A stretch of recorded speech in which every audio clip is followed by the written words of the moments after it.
ಕಳೆದ ಹಲವಾರು ವರ್ಷಗಳಿಂದ ಸರ್ಕಾರಿ ಬಸ್ಸು ಬೇಕೆಂದು ಜನಪ್ರತಿನಿಧಿಗಳಿಗೆ ಮನವಿ ಸಲ್ಲಿಸುತ್ತಾ ಬಂದಿದ್ದರೂ ಪ್ರಯೋಜನವಾಗಿರಲಿಲ್ಲ.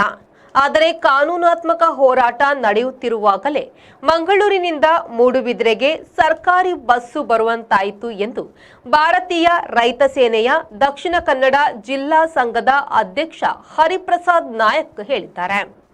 ದಕ್ಷಿಣ ಕನ್ನಡ ಜಿಲ್ಲೆಯಲ್ಲಿ ಮೂಡಬಿದ್ರೆ ವಿಶ್ವವಿಖ್ಯಾತ 1000 ಕಂಬದ ಬಸದಿಯನ್ನು ಸೇರಿ 18 ಬಸದಿ, 18 ಕೆರೆ, 18 ದೇವಸ್ಥಾನಗಳು, 11 ಚರ್ಚ್ಗಳು, 15 ಮಸೀದಿಗಳು, 18 ಕೂಡು ರಸ್ತೆಗಳನ್ನು ಹೊಂದಿರುವ ಐತಿಹಾಸಿಕ ಪ್ರದೇಶವಾಗಿದೆ.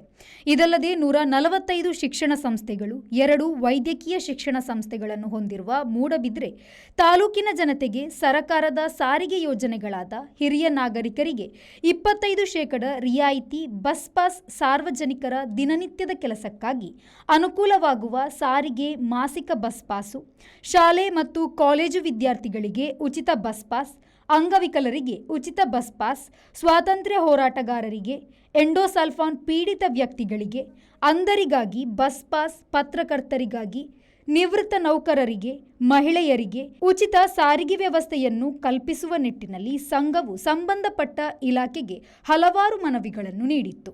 ಮನವಿಗೆ ಸಂಬಂಧಪಟ್ಟ ಇಲಾಖೆಯವರು ಸರಿಯಾಗಿ ಸ್ಪಂದಿಸದಿದ್ದಾಗ ನಮ್ಮ ಸಂಘವು ದಿನಾಂಕ 4/3/2023 ಕರ್ನಾಟಕ ಲೋಕಾಯುಕ್ತ ನ್ಯಾಯಾಲಯಕ್ಕೆ ದೂರು ಅರ್ಜಿ ಸಲ್ಲಿಸಲಾಗಿದೆ. ಸದ್ಯ ಈ ಪ್ರಕರಣವು ದಾಖಲಾಗಿ ವಿಚಾರಣೆಯಲ್ಲಿರುತ್ತದೆ. ಈ ಮಧ್ಯೆ ನಮ್ಮ ಸಂಘದ ನಿರಂತರ ಮನವಿಗೆ ಸ್ಪಂದಿಸಿದ ಕರ್ನಾಟಕ ಸರ್ಕಾರದ ಸರ್ಕಾರಿ ಸಾರಿಗೆ ವ್ಯವಸ್ಥೆಯಲ್ಲಿರುವ ಸೌಲಭ್ಯವನ್ನು ಮಂಗಳೂರು, ಮೂಡಬಿದ್ರೆ, ಕಾರ್ಕಳ ಮಾರ್ಗವಾಗಿ ವ್ಯವಸ್ಥೆ ಮಾಡಿರುವುದರಿಂದ ಸರ್ಕಾರದ ಸೌಲಭ್ಯವು ಮೂಡಬಿದ್ರೆ ಜನತೆಗೆ ಸಿಗುವಂತಾಗಿದ್ದು, ಇದರ ಫಲವಾಗಿ ಗುರುವಾರ ಬೆಳಗ್ಗೆ ಸರ್ಕಾರಿ ಬಸ್ಸು ಮೂಡಬಿದ್ರೆಗೆ ಬಂದಾಗ ಸಂಘವು ಸ್ವಾಗತಿಸಿದೆ ಎಂದರು. ನಮ್ಮ ಸಂಘದ ನಿರಂತರ ಮನವಿಗೆ ಸ್ಪಂದಿಸಿದ ಕರ್ನಾಟಕ ಸರ್ಕಾರದ ಸರ್ಕಾರಿ ಸಾರಿಗೆ ವ್ಯವಸ್ಥೆಯಲ್ಲಿರುವ ಸೌಲಭ್ಯಗಳನ್ನು ಮಂಗಳೂರು, ಮೂಡುಬಿದಿರೆ, ಕಾರ್ಕಳ ಮಾರ್ಗವಾಗಿ ವ್ಯವಸ್ಥೆ ಮಾಡಿರುವುದು ನಮಗೆ ಭಾರಿ ಸಂತೋಷ ಆಗಿದೆ. ಇದಕ್ಕೆ ಸಾಧಾರಣ ಒಂದು 10-15-20 ವರ್ಷಗಳಿಂದ ನಾವು ಹೋರಾಟ ಮಾಡಿದ್ರು. ಈಗ ಆದರೂ ಸಹ ನಮಗೆ ಈ ಸಂಸ್ಥೆಯಿಂದ ಒಂದು ಅವಕಾಶ ಸಿಕ್ಕಿತ್ತು ಅಂತೇಳಿ ಒಂದು ಸಣ್ಣ ಸಮಾಧಾನ ಇದೆ. ಹಾಗಿರುವಾಗ ಈ ಒಂದು ವ್ಯವಸ್ಥೆ ಮಾಡಿದ ಈ ಕರ್ನಾಟಕ ಸರ್ಕಾರ ಸಾರಿಗೆ ವ್ಯವಸ್ಥೆಯನ್ನು ಮಾಡಿದಂತಹ ಈ ನಮ್ಮ ಘನವೆತ್ತ ಸರ್ಕಾರಕ್ಕೆ ನಾವು ಧನ್ಯವಾದಗಳನ್ನು ಸಹ ಹೇಳ್ತೇವೆ. ಸರ್ಕಾರದ ಸೌಲಭ್ಯ ಮೂಡುಬಿದಿರೆ ಜನತೆಗೆ ಸಿಗುವಂತಾಗಿದೆ.